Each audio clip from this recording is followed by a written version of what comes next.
Bom dia a todos. Seja bem-vindo ao nosso sábado. Então, hoje nós vamos ter também uma manhã muito corrida e muito interessante, porque nós vamos, além da nossa reunião científica, nós teremos a NET Gastro a seguir, com vários temas extremamente interessantes, da qual o professor Mauro irá falar aqui de Cascavel sobre aspecto endoscópico do câncer gástrico, e o Dr. Carlos do APC também irá falar o aspecto anatomopatológico e histológico do câncer gástrico. Além disso, nós temos a presença também do professor Celso Erdengue, da USP de Ribeirão Preto, que está fazendo uma parte prática no Hospital São Lucas, sobre ecoendoscopia. Então, se alguém tiver interesse também, pode estar presente lá no Hospital São Lucas. E nós iremos dar o início pela manhã com um tema extremamente interessante, que é afecções dermatológicas perianais. E dentre as afecções dermatológicas perianais, que os proctologistas estão envolvidos, tem o aspecto dermatológico, que é a especialidade de dermatologia que domina essa área, vem nos brindar aí com a palestra, que é a doutora Camila Ottani. A doutora Camila Ottani, ela é formada pela UEL, especializado pela Faculdade de Medicina de São José do Rio Preto. Ela tem o título de especialista pela Sociedade Brasileira de Dermatologia, e também ela é filha de um grande amigo nosso aqui de Cascavel, o Eduardo Ottani, que é um cirurgião aqui de Goiorê, também formado pela USP, e tem uma família maravilhosa, tem outro filho também formado em medicina, tem uma bioquímica, e ele também tem vários parentes todos médicos. Acho que ele está me contando, ele deve ter uns 20 parentes, assim, mais ou menos, que todos médicos. É impressionante como é uma família interessada na área da medicina, e a Camila, com certeza, tem esse viés, esse gene da medicina. Então, eu gostaria que a Camila tomasse a palavra aqui para nos brindar aqui com esse tema interessante. Bom dia, meu nome é Camila, eu sou dermatologista. É um prazer estar aqui hoje de manhã, convite da Doriane e da equipe da Gastro. Eu vou apresentar afecções dermatológicas perianais. Já queria deixar claro que algumas coisas, tipo glicomas, hemorroida, manifestações de doença de Crohn, isso eu propositalmente deixei de lado da aula, porque eu acho que, nesse caso, eu que teria que estar assistindo a aula de vocês, né? Eu trouxe, assim, afecções exclusivamente dermatológicas, selecionei algumas de maior relevância na prática do dia a dia, e eu dividi por formas de apresentação, se ela se manifesta como pápula, úlcera, discromia, mas eu fiz isso para ficar mais didático, mas não é para se ater tanto assim a essa divisão. Porque, por exemplo, a doença de Bowen, que eu coloquei aqui como úlcera, ela pode muito bem se apresentar como uma placa eritematoidescamativa, pode começar como um nódulo. Então, é só para ficar mais didático, para a gente ter uma sequência para seguir, ok? Então, começando pelas doenças que se manifestam como pápulas, que é o que o paciente chama de bolinha, verruguinha, começo com condiloma acuminado, que é uma doença causada pelo HPV, geralmente os de baixo potencial oncogênico, o 6 e o 11, e se manifesta como pápulas róseas ou cor da pele, um pouquinho amarronzadas, que acabam confluindo, dando essa configuração em couve-flor. Pode acometer glande, vulva e também região anal, principalmente nos pacientes que praticam sexo anal.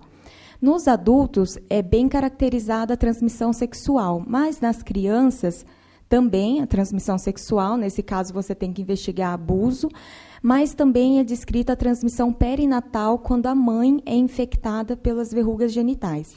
Também está descrito já a autoinoculação, ou seja, a própria criança tem uma outra lesão de HPV em outro lugar e se autoinoculou ali na região anal. E a heteroinoculação, outra pessoa tem a verruga em outro lugar e inoculou na região perianal da criança. Quando essa lesão ela atinge proporções maiores, formando massas vegetantes e tumorações, a gente chama de condiloma gigante de Buschke-Lowenstein.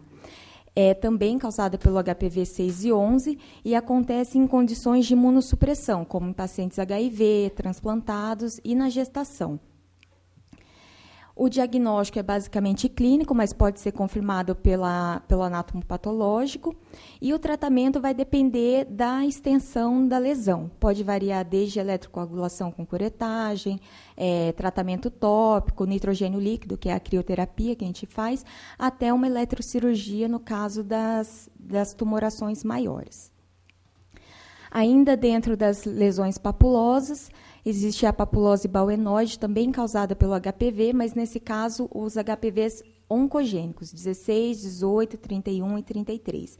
Ele é considerado um carcinoma in situ, ou seja, não invadiu a membrana basal da epiderme. Pode evoluir para o carcinoma espinocelular propriamente dito, que é quando invade a membrana basal da epiderme. Esse pode, mas é incomum. Geralmente, a lesão tem uma evolução benigna, às vezes até com resolução espontânea. Acontece mais em homens acima dos 40 anos e se caracteriza por pápulas também, ou um pouquinho amarronzadas, ou cor da pele um pouquinho elevadas, com a superfície aveludada, e geralmente assintomáticas. Se tiver algum sintoma, é um pouco de prurido ou dor. Essa foto, na verdade, é de uma glande, que eu não achei uma foto de região perianal, mas a lesão é a mesma na região perianal, tá? O diagnóstico é clínico, pode ser confirmado pela biópsia, e o tratamento também vai depender da extensão. Pode ser desde tratamento tópico até ablativos, como eletrocauterização e vaporização a laser, até uma excisão cirúrgica. No caso da papulose bauenoide, é importante levar em consideração que a maior parte das vezes ela tem uma evolução benigna. Então, sempre optar pelos tratamentos não tão agressivos, ser o mais conservador possível. Passando para as afecções ulcerosas, eu entro na doença de Bowen, perianal. Esse é considerado um carcinoma in situ também e que pode evoluir para o SEC invasivo, propriamente dito, em 2 a 6% dos casos. Na região perianal, é raro. Quando acontece, é mais em mulheres, por volta dos 30 a 40 anos, também causado pelos HPVs oncogênicos, mas pode ser favorecido também por doenças inflamatórias intestinais e neoplasia de cólon. A clínica é muito variada, a lesão tem crescimento lento, ela pode ser hipo ou hipercrômica, pode ser lesão ulcerada, pode ser lesão vegetante, pode ser placa eritema-descamativa, pode ser de tudo. Geralmente é assintomática, mas o paciente, se já tiver com ulceração, por exemplo, pode ter sangramento, pode ter dor ao evacuar, queimação, prurido. Então, nessa foto aqui, a forma de apresentação é uma lesão eritematosa, né, avermelhada, tem um pouquinho de descamação por aqui, e aqui no centro a úlcera, que não cicatriza. O diagnóstico é clínico, confirmado pela biópsia, e o tratamento de escolha é a ressecção cirúrgica com margem de mais de 1 centímetro. Nos casos em que isso não é possível, pode-se tentar terapias alternativas, como criocirurgia, terapia fotodinâmica e MIC-MOD tópico com resultados variáveis. O principal diagnóstico diferencial é o SEC, é o carcinoma espinocelular, propriamente dito. A diferenciação é feita pelo anatomopatológico. O SEC pode ter associação com HPV, como eu já falei, mas também com outras dermatoses inflamatórias crônicas, como o líquen escleroso e atrófico, que eu vou falar mais para frente. O tipo de lesão também é muito variável, pode ser lesões eczematosas, pode ser úlcera, pode ser pápula, que depois ulcerou. geralmente tem poucos sintomas, mas pode ter também sangramento, dor, ardência. E o crescimento é lento. Essa paciente, no caso, era uma paciente que já vinha tratando de verrugas de HPV há 2 anos, mais ou menos, e começou a evoluir com uma nodulação nessa região, que depois ulcerou e essa úlcera não cicatrizava. Anátomo patológico, SEC. E essa daqui é uma paciente com líquen esclerose atrófico, que eu vou falar mais para frente, que é essa região, essa lesão esbranquiçada atrófica que acomete a região de vagina e perianal, e que, depois de vários anos, evoluiu com uma úlcera que não cicatrizava aqui, também SEC. O tratamento também de escolha é excisão com margem de segurança. Em casos em que isso não é possível, pode-se tentar as terapias alternativas também com resultados variáveis. Isso que eu falei, levando em consideração que a úlcera é crônica, uma úlcera que, apesar das condutas, não cicatriza. Nos casos de úlceras agudas, deve-se pensar nas doenças sexualmente transmissíveis, como o linfogranuloma venéreo, que é uma DST causada pelo Chlamydia trachomatis. Começa como uma pápula que depois vai crescendo e ulcera no lugar onde foi inoculado. No caso do sexo anal, pode causar uma proctite hemorrágica, dor, tenesmo, constipação.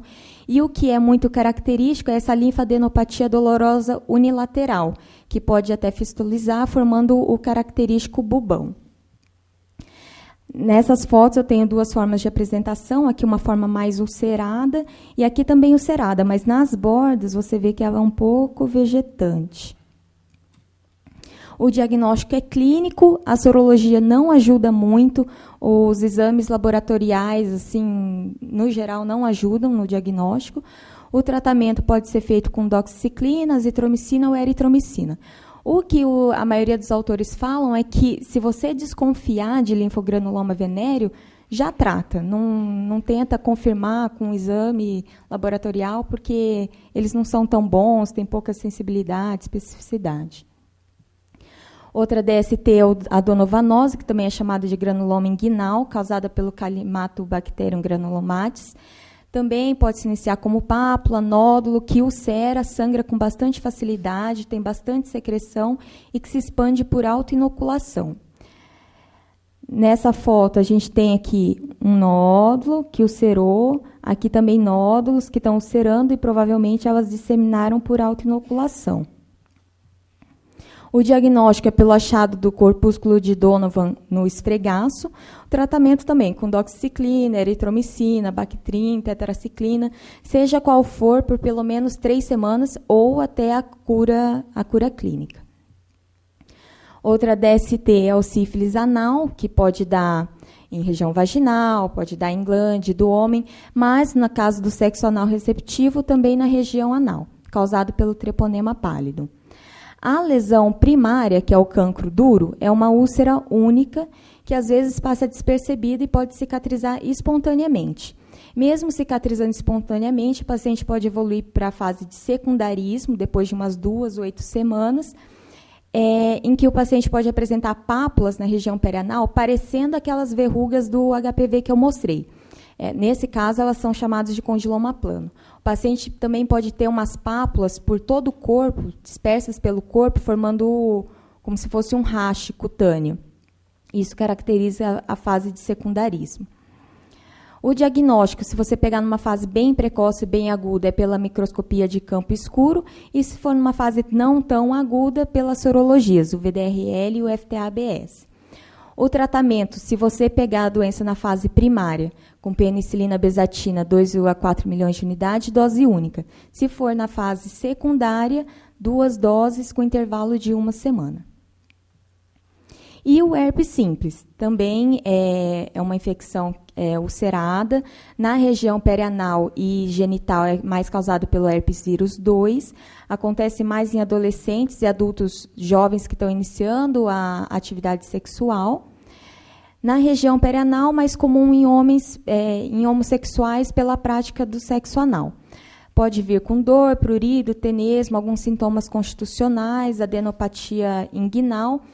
E a lesão clássica mesmo são as vesículas agrupadas sob base eritematosa. Mas, na região anal, por ser uma região de muita fricção, de umidade, dificilmente a gente flagra a fase de vesícula, porque elas se rompem muito facilmente. O que geralmente a gente vê é já ulcerado. Aqui uma exulceração, assim, com uma configuração meio circular, que correspondia à vesícula que já se rompeu.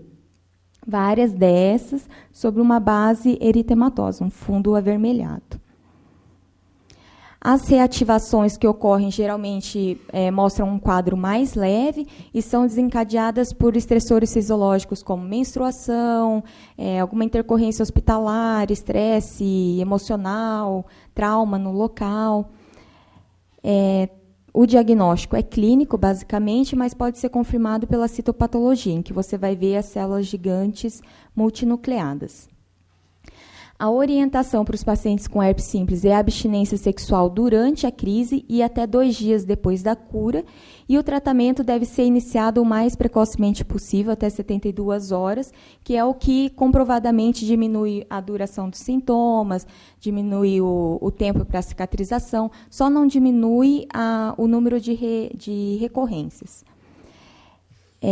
O tratamento é feito com aciclovir, valaciclovir ou fluticiclovir, e isso tudo via oral. O tópico não diminui tanto assim o tempo de cicatrização, o tempo da crise.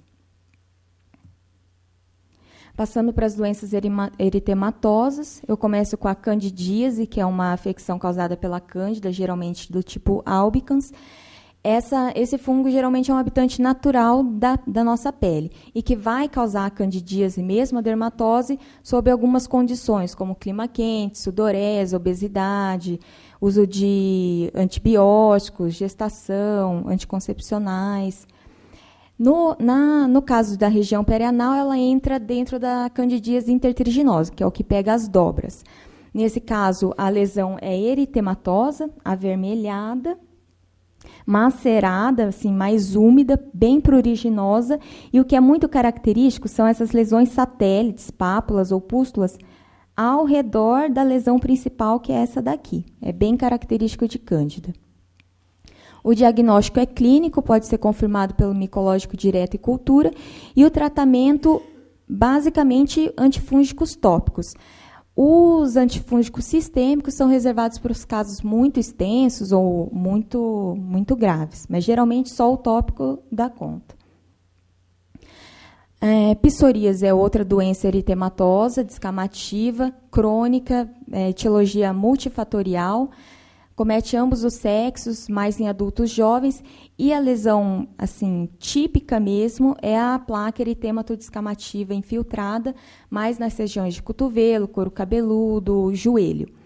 Na região perianal, ela não é tão assim. Por ser uma região mais úmida, mais de fricção, você quase não vê a descamação. O que você vê é uma lesão eritematosa, às vezes um pouco infiltrada, pouca descamação, prurido, às vezes algumas fissuras, sangramento e dor ao evacuar. O tratamento segue as linhas gerais da psoríase. Se for só localizada em região perianal, que é muito difícil, ou tem região perianal em outras áreas, mas é bem localizado, só com tratamento tópico. Corticoide, às vezes substitui o corticoide por pimecrolimo, tacrolimo, calcipotriol. Se for uma psoríase extensa ou com acometimento articular, aí você vai para os sistêmicos. O principal diagnóstico diferencial, tanto nessa localização como nas outras, é de dermatite seborreica, também crônica, mais em homens, adultos, causa multifatorial. Geralmente acontece em áreas ricas em glândulas sebáceas, couro cabeludo, face, região anterior do tórax. Pode acontecer também na região perianal, mas é pouco frequente. A lesão na região perianal é clinicamente, assim, praticamente indistinguível da lesão de psoríase. Também eritematosa, pouco descamativa, pruriginosa. Só que tem como a gente tentar diferenciar clinicamente, procurando as lesões em outros lugares. Na dermatite seborreica é muito característica essa descamação aqui perto da asa nasal, no couro cabeludo, aqui na região centrofacial, perto de sobrancelha. Então, isso já dá uma dica para a gente. Se não der para diagnosticar assim, vai com a biópsia. O tratamento é tópico. Pode alternar corticoide tópico com antifúngico tópico, às vezes corticoide à noite e antifúngico de dia. Pode substituir o corticoide por pimecrolimus, tacrolimus e os sintomáticos para o caso de prurido. Outra afecção eritematosa é a dermatite de contato irritativa. Essa, sim, é mais comum. É uma reação inflamatória não alérgica, causada por substâncias irritantes. Não é necessária exposição prévia. Pode aparecer subitamente ou gradualmente. É causada por coisas que vão entrar em contato com a região perianal. Produtos de higiene, como papel higiênico, sabão, talco, medicações, tipo creme, supositório, às vezes o paciente faz receita caseira, creme caseiro, alimentos, abuso de laxativos, diarreia. E vai começar como qualquer dermatite de contato irritativa, com eritema, que depois vai edemaciar, formar umas vesículas, depois crosta, depois escama, liquenificação, que é a acentuação dos sucos naturais da pele, e numa fase bem mais avançada, bem mais crônica, até escurecimento da pele e perda dos pelos. Passando... aqui eu não coloquei, mas o tratamento, além, claro, da retirada do causador, pode ser feito com corticoides tópicos. E sintomáticos também para prurido. Entrando nas doenças que formam abscessos e fístulas, eu começo com a hidrosadenite, que é uma inflamação crônica e supurativa das glândulas apócrinas que acomete mais mulheres depois da puberdade. As regiões preferenciais é axila, região inframamária, genitais, mas também a região perianal. Geralmente, na região perianal, não envolve esfíncter anal. Caracteriza-se por abscessos e fístulas recorrentes, e, por causa dessa recorrência toda, com fibrose também. A etiologia principal é a oclusão das glândulas apócrinas por plugs de queratina, com alguns fatores desencadeantes, tipo fricção, obesidade, calor, roupas muito apertadas.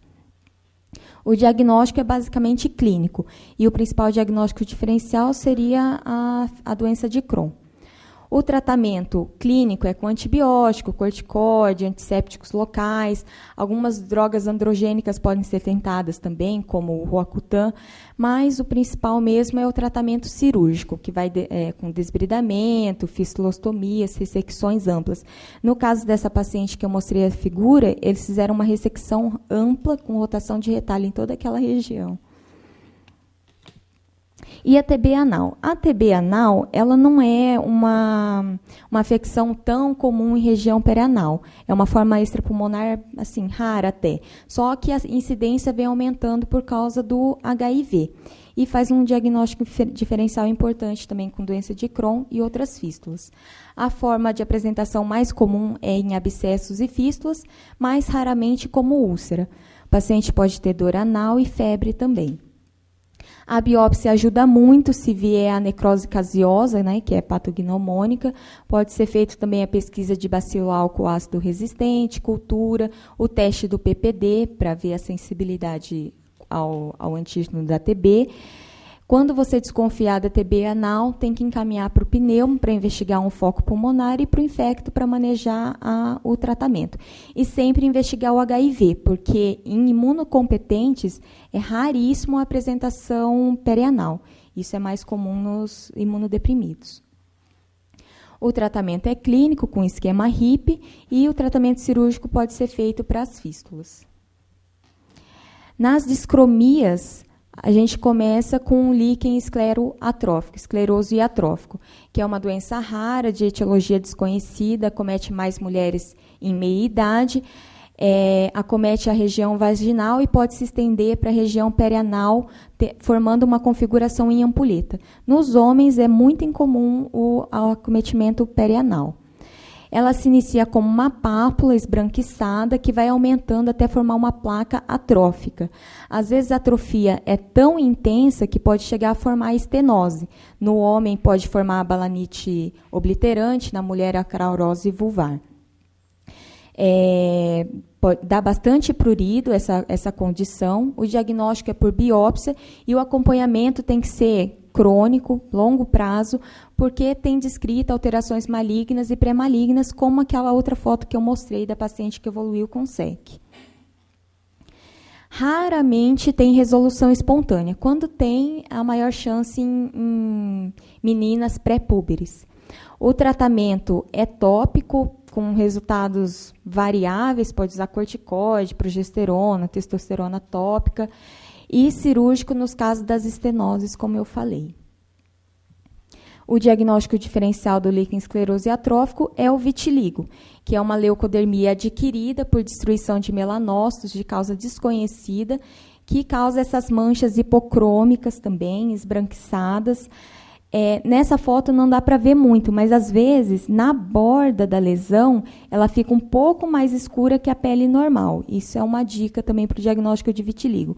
Outra dica é que, geralmente, a mancha de vitiligo perianal não vem sozinha. O paciente costuma ter já o acometimento de outras áreas, preferencialmente das áreas de trauma, proeminências ósseas, como o dorso das mãos, joelho, cotovelo, pé.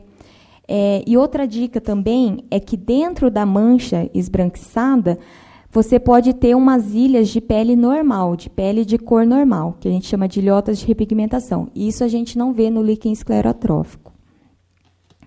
O diagnóstico é clínico. Nós, dermatologistas, usamos também a lâmpada de Wood, que ajuda a evidenciar a lesão, dá uma cor característica, e confirmado pela biópsia. O tratamento também segue as linhas gerais de vitiligo. Se for localizado, usa corticoide tópico, pode substituir por pimecrolimus, tacrolimus, e o tratamento sistêmico só se for um vitiligo muito extenso ou que está evoluindo rapidamente. Aí pode usar corticoide sistêmico, psoralênicos e fototerapia. E, finalmente, o prurido anal idiopático. É aquele prurido sem causa dermatológica identificável. É uma afecção comum, mais em homens. A lesão que o paciente vai ter é decorrente da própria coçadura. Erosão, escoriação, liquenificação, que é o acentuamento das linhas naturais da pele. O tratamento, assim, é um pouco complicado, porque envolve um monte de coisas, às vezes até fatores emocionais para o paciente. Mas, em linhas gerais, uma higiene perianal rigorosa, uso de pasta d'água, antihistamínicos para prurido. Bom, o que eu tinha para falar é isso, assim, rapidamente, só em linhas gerais, tá? Se alguém tiver alguma pergunta, quiser tirar alguma dúvida, estou à disposição. Obrigada.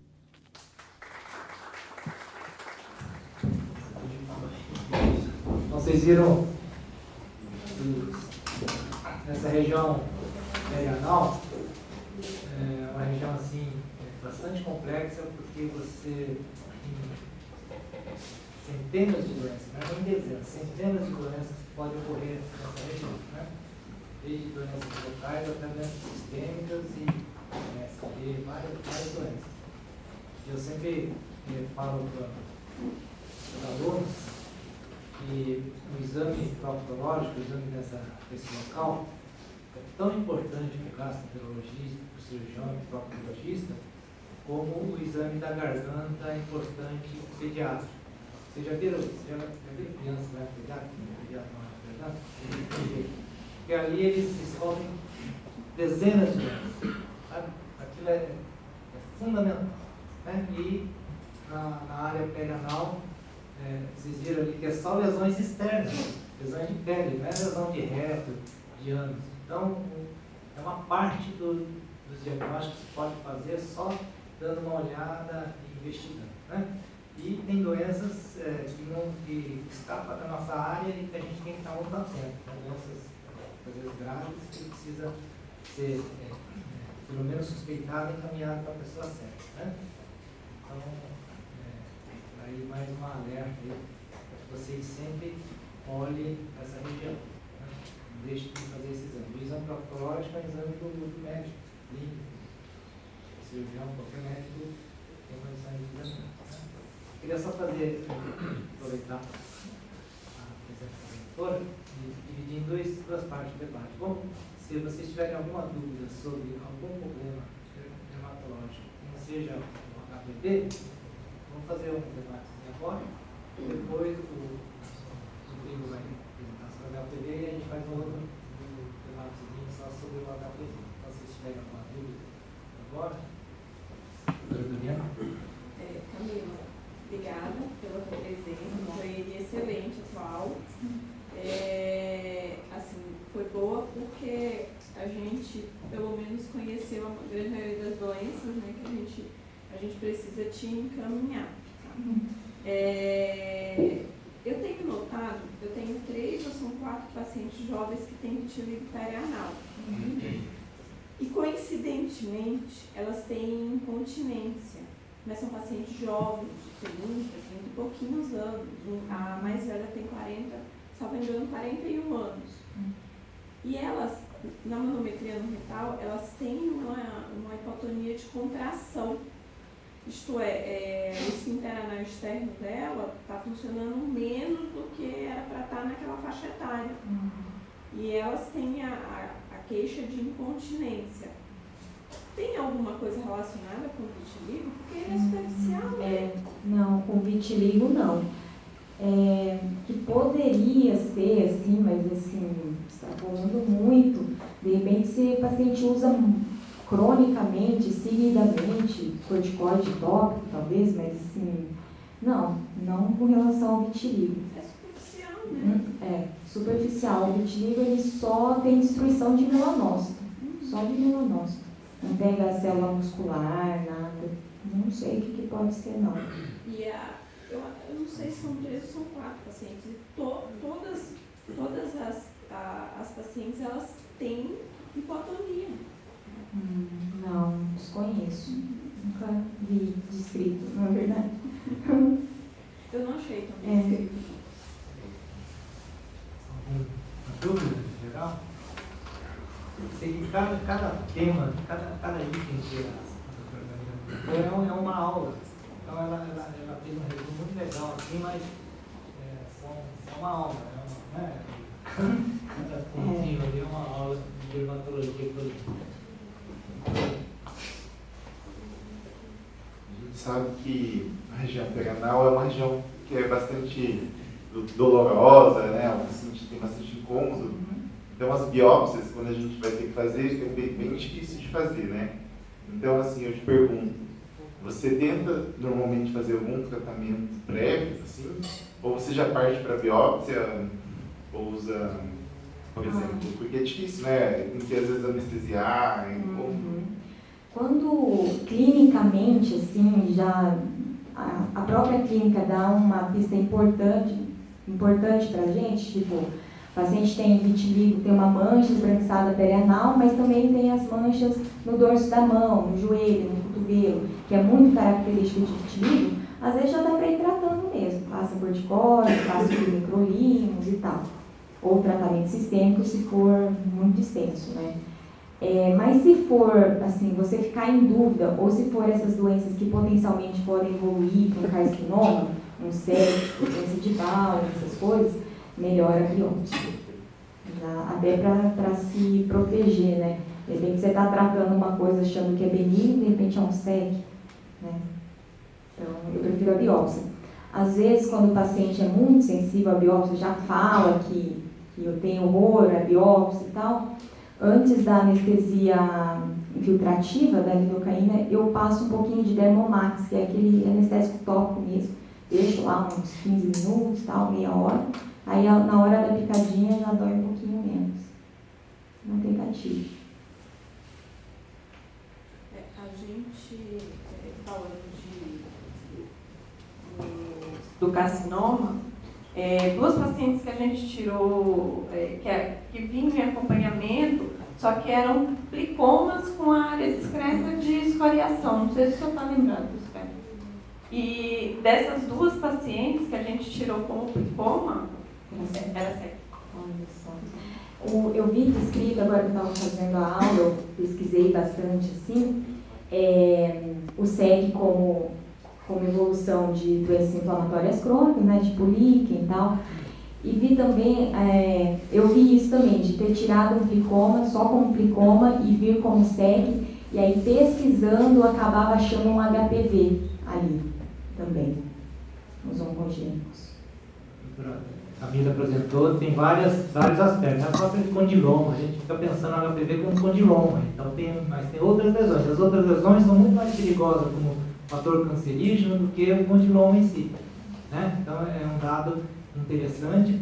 E nos homens ele é óligo ou assintomático, então ele é um disseminador, às vezes são, né? Então é outro dado importantíssimo. Então tem muita gente aí que acha que não tem, e é o que está transmitindo por aí, tá? Então as mulheres têm que tomar muito cuidado essa ideia de proteger as mulheres, porque o principal câncer que o HPV dá é no colo do útero. Então, por isso que as mulheres estão sendo prejudicadas. E também os homens são assintomáticos, e as mulheres são vítimas. E elas também não sabem que tem um HPV no colo do útero, porque ela não imagina. Então, só o ginecologista que pode ver, né? E muitas vezes vai no ginecologista com câncer. Então tem muito sentido conversar pelas mulheres também pelo valor da vacina, né? A vacina é muito cara, mas com certeza no futuro todos devem ser vacinados, né? Inclusive os de mais idade aí, que hoje pode se contaminar na cirurgia. Até na parte, né, Carlos? Até qualquer idade vira versátil, fica versátil. Evolui na vida e quer experimentar coisa nova. Então, e outra coisa, uma coisa que acontece também é que com a idade, o principal instrumento ele falha, então ele às vezes quer usar outras coisas e aumenta em outros lugares essas também.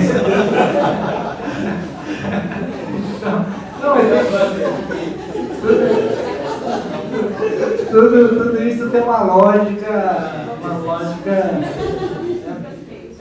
Vocês podem ir conversando, poder aproveitar aqui a presença da Camila, tem algumas perguntas também, o Rodrigo. Enquanto isso, nós vamos montando aqui a NetGastro, mais uma vez reforçando que hoje nós vai ter um assunto sobre câncer gástrico, tumor neuroendócrinos e temas nutricionais. E o Dr. Carlos Floriano irá falar sobre aspecto histológico e o Dr. Mauro Bonato sobre aspecto endoscópico no câncer gástrico. Então, está todo mundo convidado para assistir a palestra e interagir também, tá? Alguma pergunta a mais? Dr. Maia, quer fazer? Dr. Maia? A gente quer agradecer a todos, principalmente a doutora Camila, pela brilhante palestra e o Rodrigo pela apresentação do artigo. Um bom final de semana a todos.